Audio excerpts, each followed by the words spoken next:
When I was growing up, my dad would always tell me he used to love watching Pete Rose play baseball. He loved the way he played just because he never gave up and he played so hard. He told me if I ever wanted to be good at anything in my life or sports, I'd have to do everything as hard as Pete Rose would. I think Pete Rose deserves a Hall of Fame. The first reason Pete Rose deserves a Hall of Fame is because he was a great fielder.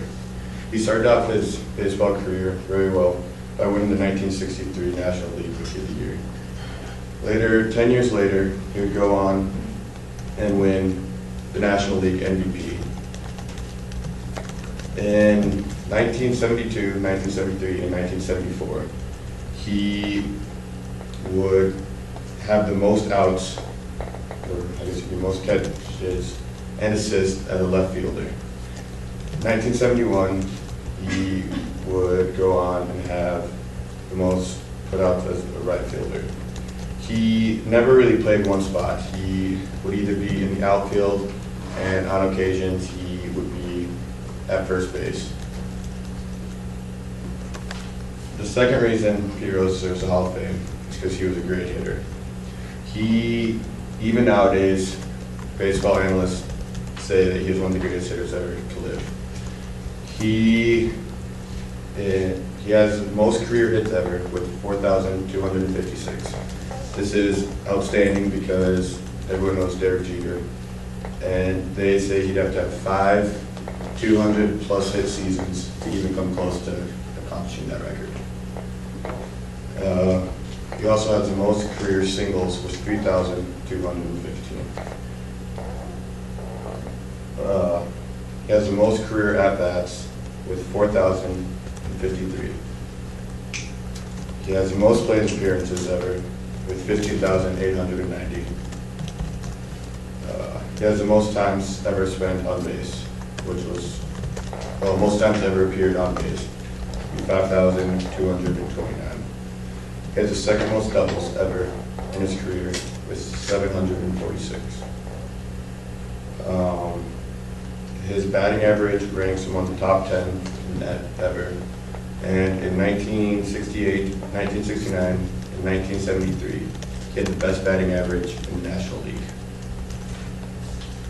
The third reason he deserves Hall of Fame is because he was just an all-around winner. The fans loved watching him play. He was voted into the All-Star game 17 times, which is voted on by the fans. And he won one World Series with the Cincinnati Reds in 1975, where he was voted the most valuable player. He has gone on to win multiple awards, such as in 1968, he won the Major League Hutch Award. In 1969, the Major League Lou Gehrig Memorial Award.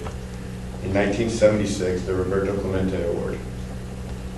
Going back to fielding, he has also won multiple Golden Gloves awards. In 1969, for the outfield, he won the Golden Glove.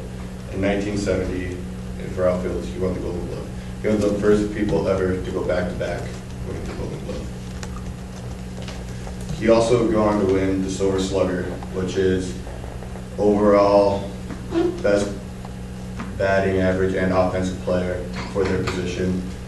And this was in 1981, where he was playing first base. He also was a winner because he never liked to sit out a game. He never took rests. He has the most games ever played in, 3,562.